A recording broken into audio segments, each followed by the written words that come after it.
Tonight on Crossfire, the GOP Civil War. Republican leaders abandon Tea Party loyalists on the debt ceiling and place all their bets on Obamacare. But will it pay off in November? On the left, Sally Kohn. On the right, S.E. Cupp. In the Crossfire, the message chiefs from both parties. With Congress on the line, are Republican leaders steering their party to victory or falling into a trap? Tonight on Crossfire.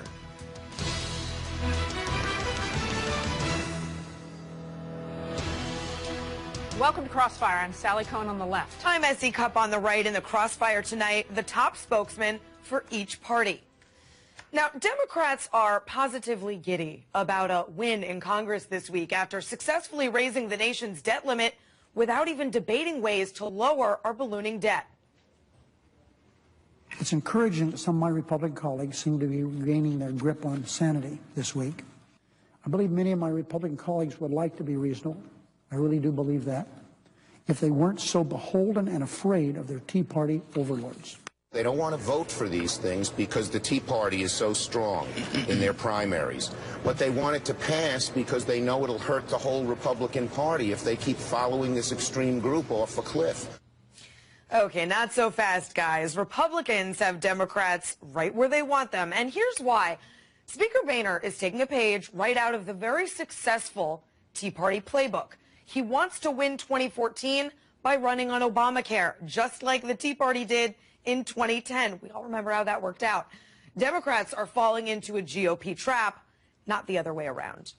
That sounds like a nice story, if only it were true. But let's not forget, congressional Republicans have the lowest approval ratings in history, and they can't shake this reputation well-earned of being the party of no. You just have to agree with us, and the American public does. You can't win elections if you don't actually do something. In the Crossfire tonight, Mo Alathe, Communications Director for the Democratic National Committee, and Sean Spicer, Communications Director for the Republican National Committee. That was a mouthful. So, I know. I got it out, though. Thank you. Congrats. So, Sean. Yes. Every Republican pretty much acknowledged they needed to raise the debt ceiling. Otherwise, it was going to be catastrophic to our country. And yet, Republicans in general were so reluctant to do it. Not only did they make Mitch McConnell and John Boehner walk the plank, embarrass them basically, but they even they had the mics turned off on the Senate floor during the vote. Is this not an incredibly pathetic and embarrassing week for Republicans? Yeah, Sean, is it? Well, gosh, you're right. Well, we're done here. All right. No, look, the fact of the matter is that I think what's embarrassing is the fact that every one of these Democrats who has been complicit in raising the debt, $6.7 trillion since Obama's can think this is funny or to be taken seriously. The idea that they didn't want to, not one Democrat, I look at the other way, which is not one Democrat wanted to join with Republicans and say, I get it. The nation's spending is out of control. We are crippling not just the next generation, but probably two generations. But that's not a big deal. It's just wrong.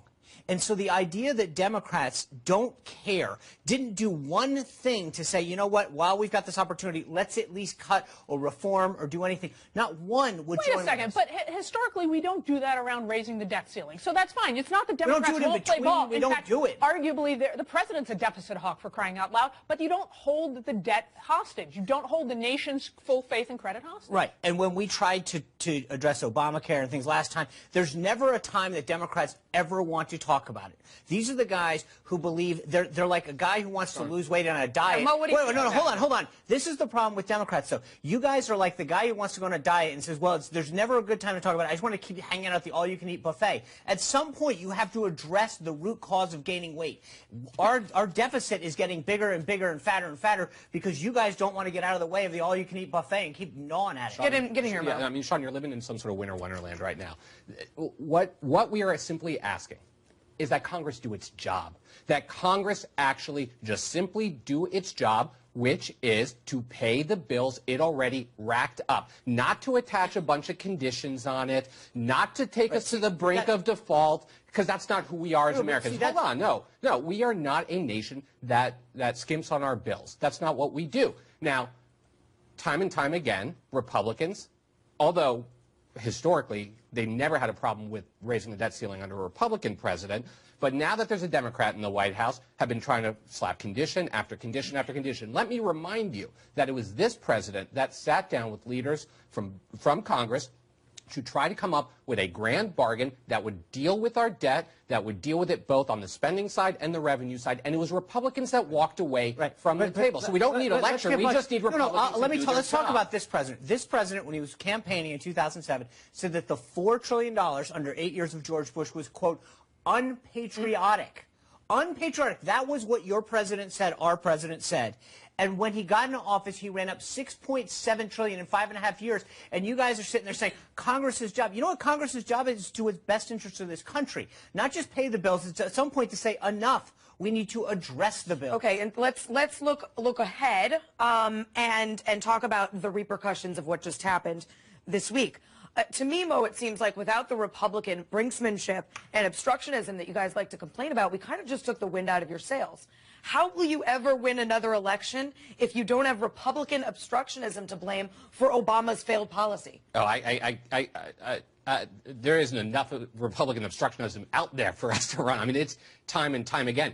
They passed it this time only because Democrats helped them pass it this time, not because Republicans did. Remember, 200 members of the House, Republican members of the House, voted no. Not one member of the Senate actually voted to increase or to pay our bills. Oh, so even now this was Republican So my point is they did it with, they did it with Democratic help, but it got done after the last two times they tried this, bringing us to the brink, shutting down the government. I know you want to talk about the last time, but we just got a clean debt ceiling. You don't get a gold star for doing your job. We just took it off the table for you guys. Wouldn't you have preferred for Republicans? You know what I want to talk about? To threaten to shut down the government again? I'll tell you what I want to talk about. Oh, I know what you want to talk about. Anything other than the question I just asked. Wouldn't you have Oh, no. Do not get me wrong. Do not mistake me one little bit, Essie. I absolutely want to talk about the fact that we are trying to move forward with an economic opportunity agenda. Republicans refuse to talk about that. Republicans refuse to talk about any of these issues. There are bills. Obama won't negotiate. There are Obama bills. goes around There Congress. are bipartisan bills on the Speaker's desk he will not touch. Why? Because of an obsession with the Affordable Care Act, because of this repeated brinkmanship on the. I'm glad that there were a couple of Republicans out there that allowed Democrats to help carry them across the line this time. Hold on, the one thing I want to, we're in the business of politics, and Essie's question and your question deal with politics. So let's look at it. One, we've got the second largest or third largest majority in the House of Representatives, and we're likely to make gains. Okay, so as far as what scenario? I will, under like every one of them. So you your will internal not. Polls, those worked out well for you. All right. No. But my point is that I think even your boss and most Democrats have admitted that the House is not able to be taken back, right? They were banning it. They're now playing for a Senate strategy. They're playing a prevent defense. So, but let's look at who's critical to the Senate keeping the Dems keeping the Senate. Pryor, Landrieu, Kagan, every one of your folks is running from the president. Literally Let's saying, stick on this conversation. And I would note that Cook says that the Democrats may gain up to 8 seats in the House. But regardless, let's go back to this issue, which I think is fascinating, right? Which is the Republicans put some cuts on the table, couldn't even pass them, couldn't even get your own measure passed through the House. And meanwhile, you have your own members of the party sabotaging themselves. This is sort of cannibalism going on in the Republican Party. Tell me, to be honest, the Republicans right now, it seems their biggest problem isn't President Obama and his policies and what you think he is or isn't willing to do. It's people like Ted Cruz who are embarrassing the leadership of their own party. Well, I think, look, what you're seeing on our side and what Speaker Boehner put forward as a plan was to say we need 218 votes. We're all committed to cutting spending. But one of the biggest drivers of spending, frankly, is Obamacare. It's already projected to add $2 billion to the deficit. And the CBO report that came out this week says it'll add another trillion. Is Ted Cruz helping your party or hurting it? Absolutely, because his commitment to ending Obamacare, which is the largest driver of this deficit, is something that we can all agree upon. There are days when Ted Cruz and other members of our party say, I think we should go this way, and some folks think we should get this way. But at the end of the day, every one of those Republicans believes that we will end up in the same place. You don't have to listen to me. I know I'm just a liberal, but I think he embarrassed your party. But let's also look at what the conservative Wall Street Journal said just today in their editorial page about Ted Cruz. They said Ted Cruz has no alternative strategy if the bill had failed other than to shut down the government again and make Republicans even more unpopular. If Republicans fail again this November, a big reason will be their rump kamikaze caucus. Again, how is this good By for that you? logic, if we win, How is can we this give good him for some you? credit? At the end of the day, here's what I'm going to tell you, and I just said it before, but we are on the brink of taking back the Senate. Every one of their guys, Pryor, Landrieu, Hagan, are all running, literally on the record saying, I will not be in my state if he shows up. Senator Begich in Alaska said that he would drag him through the state to show him how his policies are negatively. I mean, I will put money on. I will put money. Maybe not a $10,000 bet, but I will put money on the table that Democrats pick up seats in the House, that we hold the Senate, and we will pick up governorships. Why? Because the Republican brand is. You guys just lost for all of your. All right. We're gonna hold it right there. Hold it right there. Let's compete over unpopularity. That's a good conversation. There's also one other problem with Republicans trying to run exclusively on the failure of Obamacare. The program's actually working. Oh. My warning to Republicans next.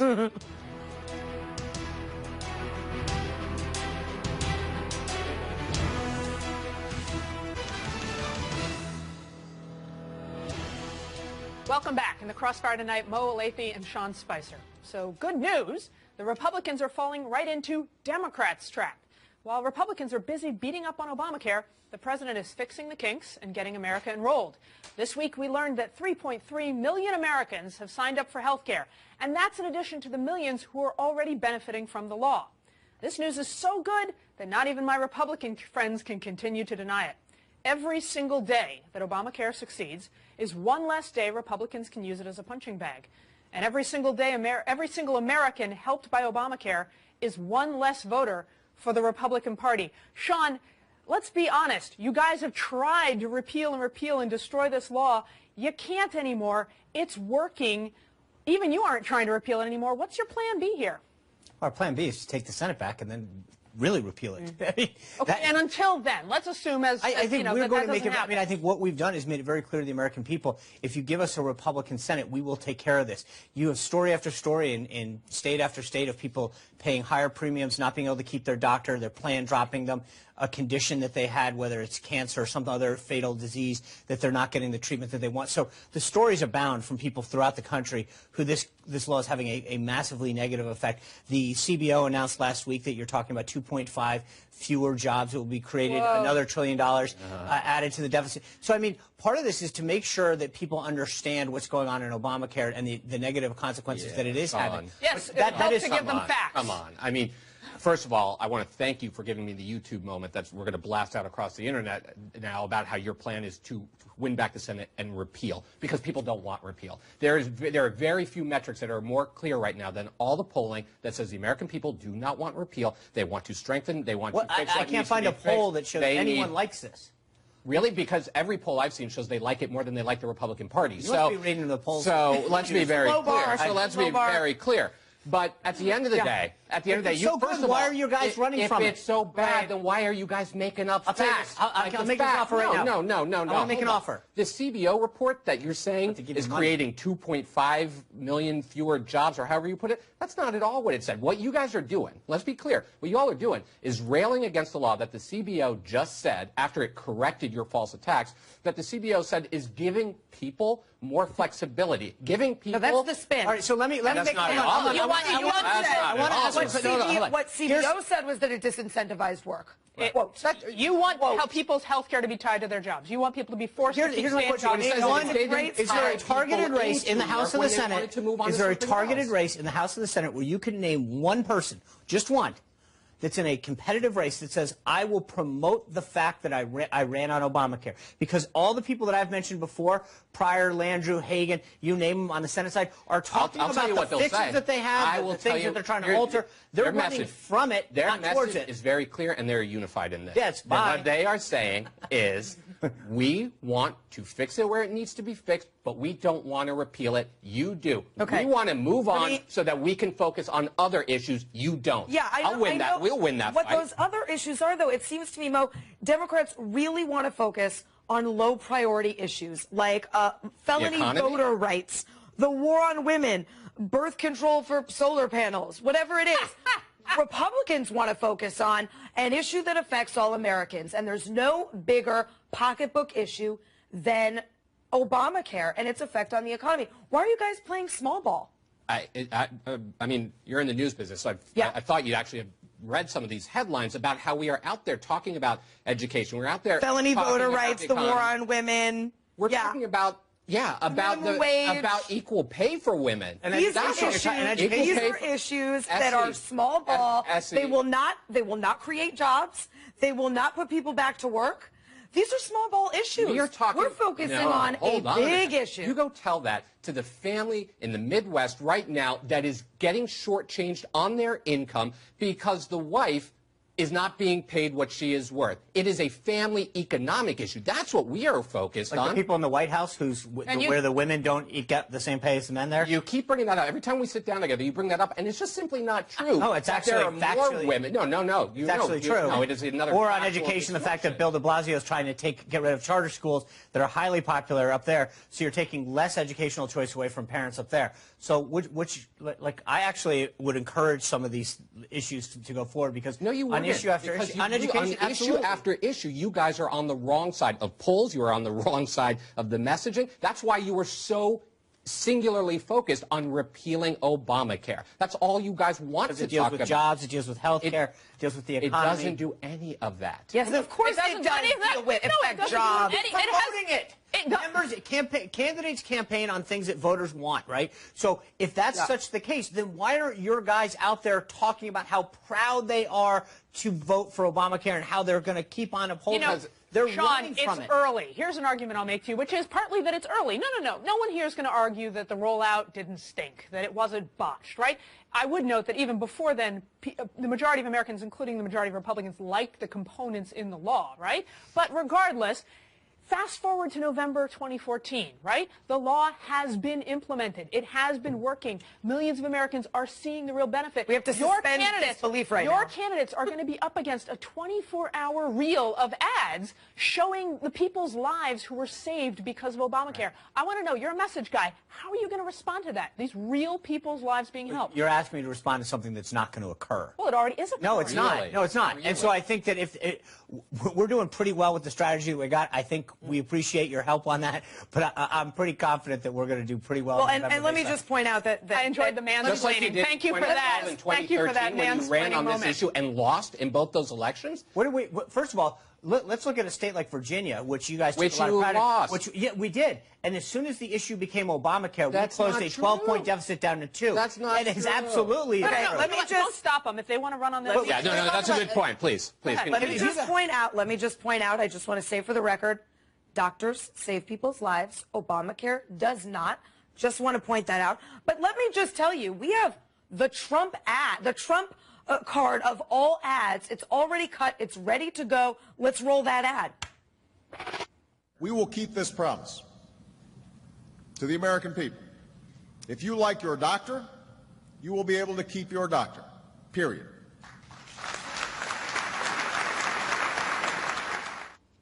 Mo, you're not concerned that the president lied straight-faced to the American people on camera? You're not worried about having to defend that this year? The amount of lies that come from the other side is that you all don't care about. But let me be very clear about this. Let me be very clear about this.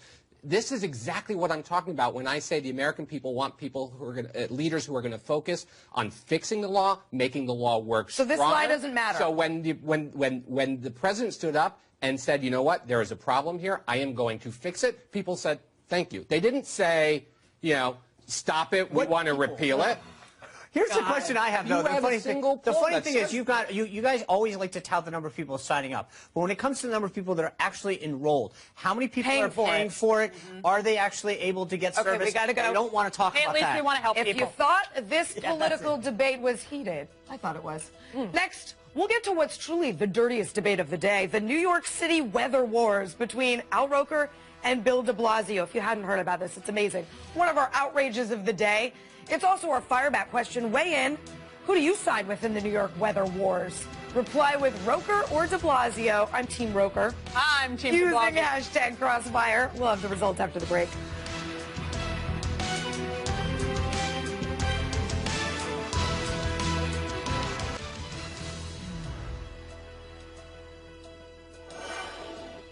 We're back with the DNC's Mo Alathe and RNC's Sean Spicer. Now it's time for our outrages of the day.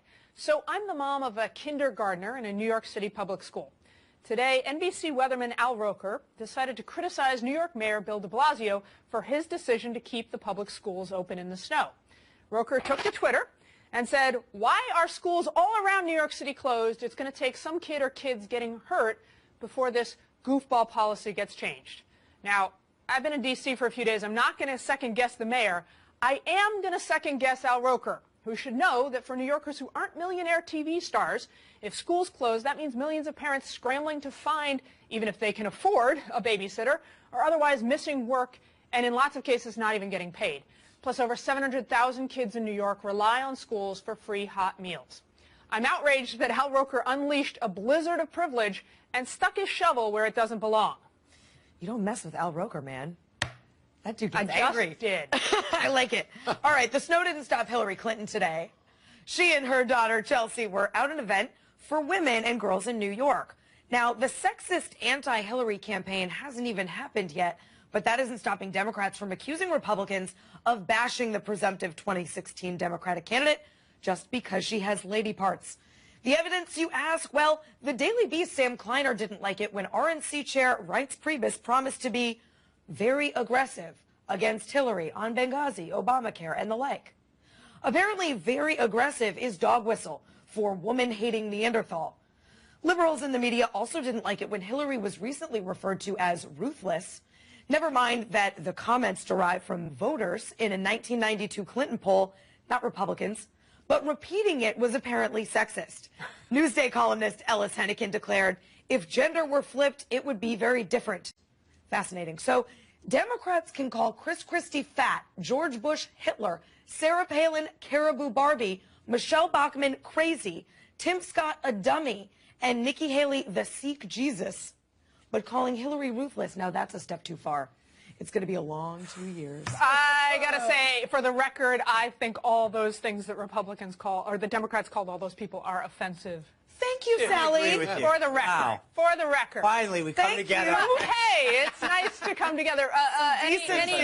Anyway, and by the way, Team We asked this is our fireback question. Team Roker, Team de Blasio. I'm with Al on this. Look, at the end of the day, you got to put kids first. If one kid gets hurt, that's just not worth it. And I get it. It's a challenge that we're all as All right, we got to go, guys. Thanks to Mo Alethi and Sean Spicer. Go to Facebook or Twitter to weigh in on our fireback question. Who do you side with in the New York City weather wars? Right now, 77% of you replied Roker.